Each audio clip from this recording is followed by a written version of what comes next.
In this video, we're going to be installing the DOCRace turbo kit for the B58 engine. It doesn't come with instructions, but the actual process is pretty simple, so I'm going to document all of that here. Now, at this point, you can see I've already removed the stock turbo. If you need instructions on how to do this, go and look at my stock turbo video, and that'll walk you through removal of the stock turbo to get to this point. But just to keep this video as short as possible, I'm going to skip to the actual installation. While I have everything laid out, I just want to remind you to do a quick inventory of all your parts. Make sure you have everything that you need. I posted my unboxing video a little while back and then realized I was missing this bracket that holds the wastegate onto the turbo. So again, just double check and make sure that you have everything. I'll try to list out all the parts in the description so you can go through the parts that you have and make sure they're all there. I think most people are going to be using the exhaust wrap that comes with the kit. If you have any other exhaust wrap, just make sure that you don't touch it with your bare hands. The fiberglass can get in your fingers and it can be a really bad irritant. So put gloves on, maybe even put like some gardening gloves or mechanic gloves over if you have these regular nitrile gloves, just to be sure that fiberglass doesn't get into your fingers. Also, another warning, if you have your parts coated like mine, like my downpipe is coated, do not touch it with your bare hands either. The oil on your fingers can cause the coating to break down. The company that coated my parts actually wrapped them like this so that I could touch them if I needed to. And what some people even do is just take off a little bit of the wrapping to install it, so that way nothing can touch it, and then they remove the rest of the wrapping once it's fully installed. I probably won't go to that length, but again, it just reinforces that you don't want to touch the coating with your bare hands until it's gone through a couple heat cycles and really set in. Otherwise, the coating can fail and start coming off. So the first thing I'm going to do is remove some parts that we don't need anymore. Down here, this turbo support bracket can be removed. So there are two T45 screws into the cylinder block, and you can take those out. And then also this part of the intake snorkel can come off if you have that. It just pulls straight out. It requires a lot of force, but you'll be able to pull it out. Also, this little piece down here that the intake mounts to just unscrews, so use a wrench to back that off. Now once you've gotten all that out of the way, you're going to prepare to install the top mount manifold. It actually installs more like a typical exhaust manifold for a turbo, so you're going to remove this bracket. You can see I've already actually started removing the bolts for it. Now with the bracket removed, you're ready to install the exhaust manifold gasket. Unfortunately, without that bracket, the manifold gasket doesn't stay very well. So you have two options. Obviously, you can use both hands and just carefully hold the gasket on the manifold while you're installing it. The other option is just to use a dab of sealant, like put a dot here and a dot here, and then when you press it up against the cylinder head, it'll kind of act like glue and make it stick to the cylinder head. And then you can go ahead and use your hands to focus on installing the manifold on top of it. So here I have the turbo manifold mounted, and I just wanted to explain what I did to actually get it on. It's very difficult without the bracket underneath acting as a support. So the easiest method is to kind of install it with the exhaust manifold gasket on the back of it and just kind of get it in the ballpark area. It doesn't need to be in the exact position. Once you get it into position, you kind of start these first two screws. You don't have to tighten them all the way down, just kind of put a couple threads in there so the manifold will be loose. And then you're going to reach all the way back here and get that pin on the exhaust gasket. Now, you know there's a little bit of relief on both sides of the turbo manifold to allow you to get your hands back here. So you'll be able to reach back there and get the rest of the gasket onto that pin. And then the same thing on this side, there's a little bit of a relief, so you can make sure that this hole is lined up with the hole in the gasket. So you can use like a pick tool or whatever you want here to make sure that those two are lined up. So kind of lift them up into position, and then once they are both lined up on both sides, then you can continue tightening down the bolts. Now on this one, you're going to do it the exact same way as you would with the stock turbo. So you'll start with this stud in the middle and the same thing with that hole on the bottom, and you kind of work your way outwards, going back and forth to tighten it all the way down. Also, if you don't have one of these, I recommend you get one. This feature on the wrench allows it to kind of ratchet while you're turning it. So you can get it on a bolt like this one and literally just crank it down.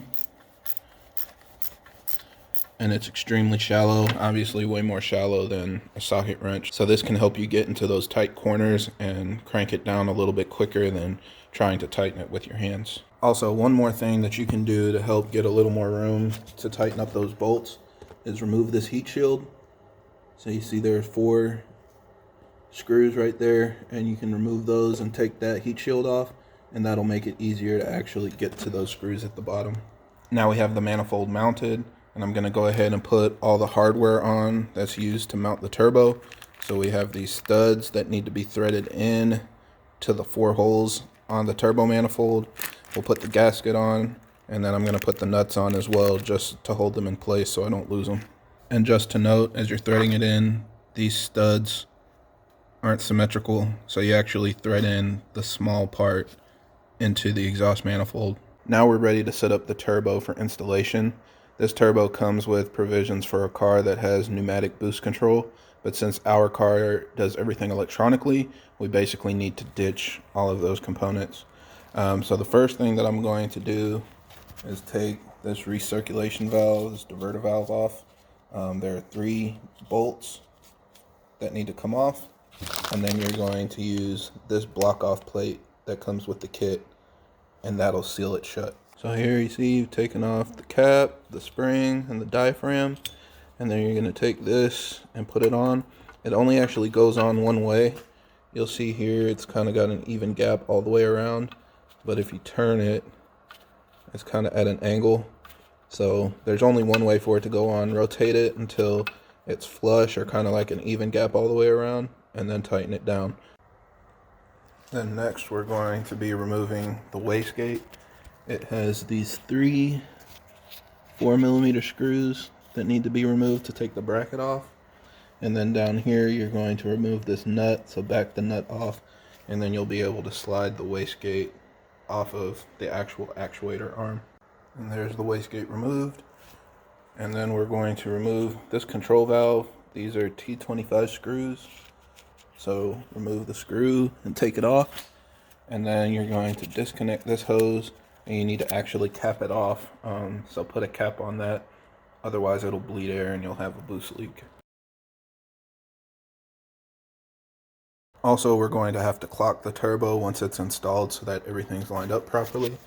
So you're going to want to loosen this 10mm nut on the Vband clamp, and you're also going to want to loosen these screws on the exhaust side, and that'll allow you to rotate everything so that it's lined up properly once it's installed in the car. Alright, and now we can go ahead and set up the different fittings for our oil lines and coolant lines. This first one is going to be for the drain, and you can see there's like a gasket and then this fitting that bolts onto it and some bolts to attach it onto this mounting point. So put that one on first. Now that the oil drain adapter is attached, we're ready to add on the coolant feed line adapter, and it's this straight and fitting, and then it's going to go to this line. It's got a 90-degree that'll attach to the turbo, and then this end attaches to the engine block. And don't forget, you'll have to add your O-ring onto this fitting. So before we go too crazy, we do want to make sure we test fit the turbo and clock everything properly. The first thing you want to look at is the center section, so make sure your oil feed line is pointed straight up at 12 o'clock, and your oil drain down at the bottom is pointed straight down at 6 o'clock, and that'll make sure that the oil can flow through properly and you'll have a nice reliable turbo. And then for the intake side, you want to make sure that's pointed pretty much straight down. The easiest way to align that is kind of put where that nipple was, kind of line it up with the oil feed line, so both should be near the top of the turbo. So once you get it into this position, you can take it off and start tightening things down, and then you'll be able to put the rest of your lines on. Something else you might notice while test fitting is that the exhaust housing hits this stud on the back, and all you need to do is flip it over.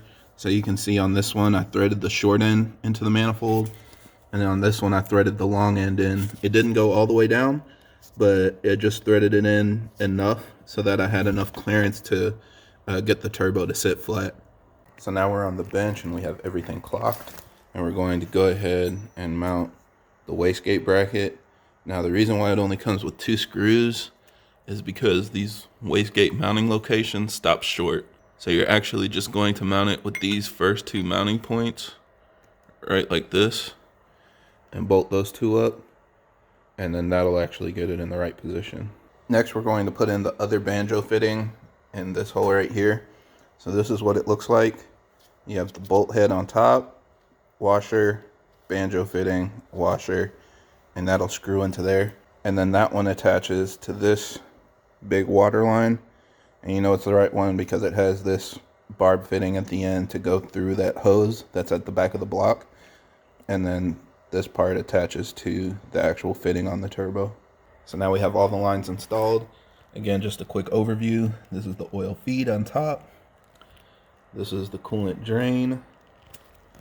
This blue line back here is the oil drain. Yours might be a different color, but that's the one that came with my kit. And then this line at the very back is your coolant feed. So the last thing we need to do is attach the wastegate, and it comes with this arm. And what you do is back this nut off, this last nut at the end, and then you push the rod through here and attach the nut to the back to hold it in place. And then you're going to take your OEM electronic wastegate and push it through this hole, and that's what's going to allow it to actually control this turbo. So you thread that rod onto here, and then it'll be able to open and close the Borg-Warner wastegate. And now we have the wastegate on. Don't get too hung up on getting this aligned perfectly, because we're going to have to adjust it once we get it on the car. What I did was close the wastegate and then just give it a little bit of torque with this nut so that it's holding it closed in this position. Also with these screws, I only got these 2 outside screws on.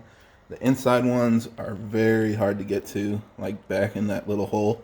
And a couple people that I've talked to said they had trouble getting back in that space. Since this doesn't require a whole lot of force to open and close the wastegate, I'm not too concerned about just using these outside 2 bolts. But if you're a little more ambitious than me, obviously, you know, you can get the inside 2 as well. And then also, I went ahead and put the filter on because it's going to be a very tight fit once we get it on the car. So go ahead and put the filter on before you mount the turbo. And at this point, we're ready to go put it on the manifold. Now we have the turbo mounted. It's a little bit tricky to get to all the bolts, especially these on the back. You'll have to move the housing kind of up and down to get them on there and get it tightened down. And then on this side, the easiest thing to do is just disconnect the wastegate arm, and that will allow you to get your tools down there to properly tighten down those nuts. Also, on this side, I have this wire loom that runs along the body, and it's pushed into the body right here, so I had to kind of pull that out and get that out of the way because it was hitting my intake filter. And you can see how much space there is. It's extremely tight on the 3 and 4 series. On the 2 series and 1 series, there's more space, so it's not nearly as big of an issue. So go ahead and start tightening everything down. Those nuts are 9/16. So now with the turbo mounted, you're ready to reinstall all of your lines. So you kind of have them dangling down here, but just remember this top one is your coolant feed, this bottom one is your oil feed, and then down here is your oil drain, and all the way at the back, that hose is your coolant drain. So reattach all the lines, try to route them so that they're not touching your manifold or any hot components, and get everything tightened down. And don't forget to replace all your O-rings. Also, I realized my oil drain line is too long, so the right way to do this is to take the fitting off of the OEM drain line, then attach it to the block down here, and then you're going to take your hose and cut it to fit. Make sure there aren't any kinks or anything. It should basically be a straight, smooth radius from the turbo down to the drain so that you can get nice, smooth flow back to the oil pan. Cut it to the right length and then tighten down on that hose clamp.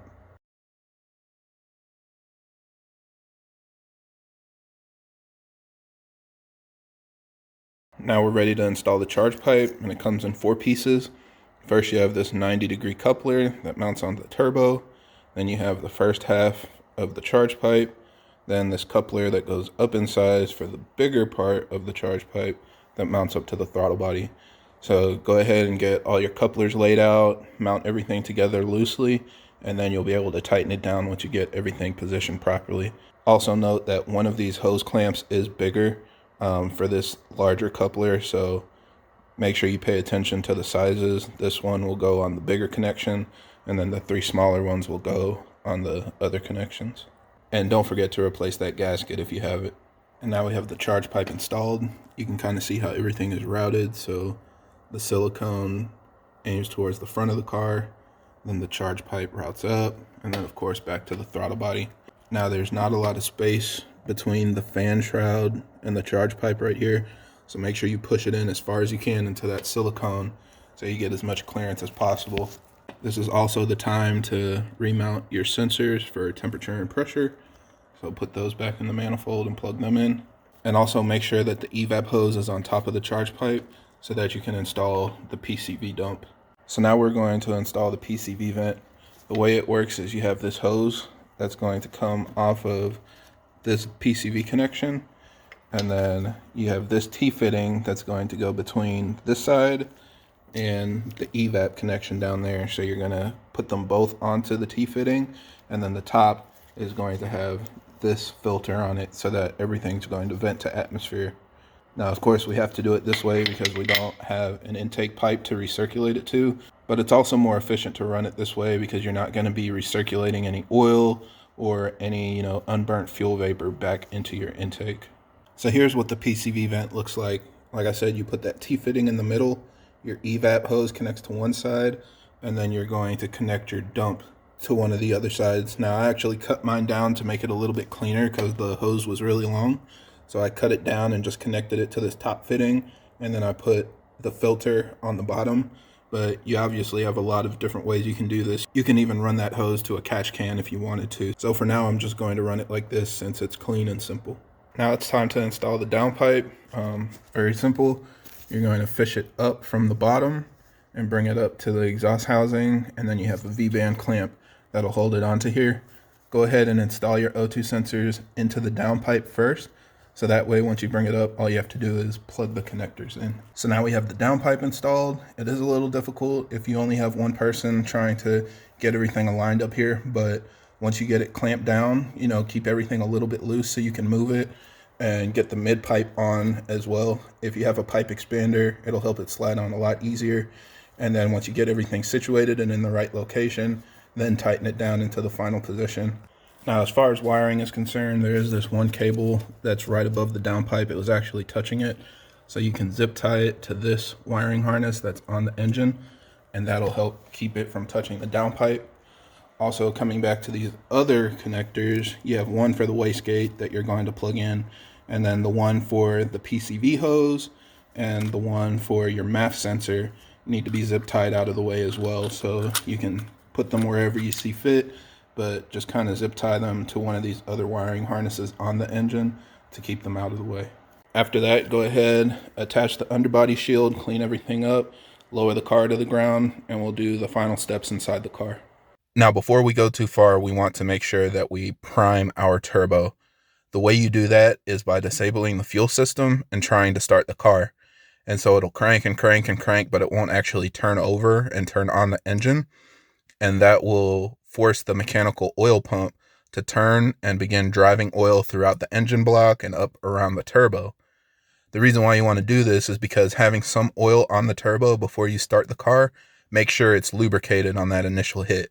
If you don't prime the turbo, then there's a chance that you'll basically crank up the turbo to a really high RPM, and that initial hit, there will be no oil, so it'll be completely dry, and that can cause early turbo failure. So disable your fuel system, unplug your injectors, unplug your high pressure fuel pump. You can pull out the fuse that goes to your fuel system, anything that'll disable fuel from getting into the engine. And then when you try to start the car, do it like 2 or 3 times to fully prime it. And then at any point after that, you can start the car. Also, I want to mention the reason why you disable your fuel system and you don't unplug your coil packs, for example, is because by cranking the car over and over with the fuel system on, you can potentially flood it. You're basically still shoving a bunch of fuel into the engine. So disabling the fuel system is a safer way of priming the turbo with this method versus disabling your ignition system. Now that we're back in the car, we're going to do our wastegate calibration. And this is required because you completely disconnected the wastegate when you transferred it over to your DOCRace kit. So that means that you need to make sure the car knows the stops and is calibrated into a position where it can actually control your boost. Otherwise, you'll have boost control issues and run into limp mode and things like that. So the way that I do it is using the BMW ISTA Plus software. You can find it online, download it and install it on your computer. Then we're going to connect to it with our Ethernet cable, get your vehicle loaded up, connected, and then we're going to go to vehicle management, then service functions. Then you're going to click on powertrain, engine electronics, adjustment functions, and then scroll down to the wastegate valve controller option, and that'll give you the choice to do the teach end stops and adjust wastegate linkage. And you'll hit display and it'll walk you through the steps. You just kind of keep hitting continue as it goes through its process, and you can actually hear the wastegate arm move in and out when it's doing the checks to make sure that it's within the acceptable range. If it's not in the acceptable range, what you're going to need to do is disconnect your downpipe and then get a 10mm wrench on the end of the wastegate and begin adjusting it in and out. I did have to adjust it a little bit at first because it wouldn't even run at all because it was so far out. So bringing it in a little bit allowed me to run it, and then I got the successful message. So just kind of work with it. It'll tell you if you need to move it in or out once it's within a range that it can control it. You can also do it the troubleshooting way, because when you turn on the car with it out of calibration, it'll throw a check engine light. So you can keep doing that and adjusting the wastegate linkage until the check engine light goes away, and that'll more or less get you into the same position, but you're kind of operating blindly. I like using the ISTA Plus software because it can even tell you whether you need to move the arm in like 1mm, move it out 2mm, once it's within a range where it can actually control it. Next, we're going to bleed our cooling system. So you're going to go ahead and top off your coolant reservoir with your 50-50 mix. And then we're going to get back in the car and do the BMW sequence to turn on the electronic water pump first. The way to do that is you hit start, stop, start 3 times. And then we're going to come up to our fan, put it on the lowest setting with the highest fan speed. And then you're going to hold your throttle down all the way to the floor for 15 seconds. And once you've done that for 15 seconds, you'll hear your electronic water pump begin running. Now, our cars have 2 water pumps. We have an electronic water pump and a mechanical water pump. So to bleed the mechanical water pump system, you're going to actually need to turn the car on. So once you've turned it on with the electronic water pump running, you'll see that your revs will kind of rise up, and it'll stay almost at your cold start rev level. It'll be like above 1,000 RPM, and that means that it's ready to go through the mechanical pump bleeding sequence. To do that, you're going to hold the pedal down and hold your throttle at about 3,500 RPM for 10 seconds, and then release the throttle and let it go back down to idle. And then you're going to hold it again at 3,500 RPM and then release the throttle again. You do that 10 times for the mechanical pump to flush coolant through the system and to push the bubbles out. And after that, you're just going to let it run. The idle will stay elevated until it's completely bled. It'll take about 10 minutes. While you're doing this, you can continue to top off your coolant tank just to make sure it stays above the minimum line. And after you've done that completely, you'll have the full coolant system bled. After that, you're done. Go ahead and take a test drive. Make sure that you don't have any leaks or anything from your oil lines or your coolant lines. The car might smoke a little bit when you first start it up from the gaskets and oils and everything burning off, but that should go away. So take it for a drive, let the car get up to temp, make sure everything's good, and at that point, you've replaced your turbo. So I hope this video helped you out. If you have any questions or comments, leave them down below. Thanks.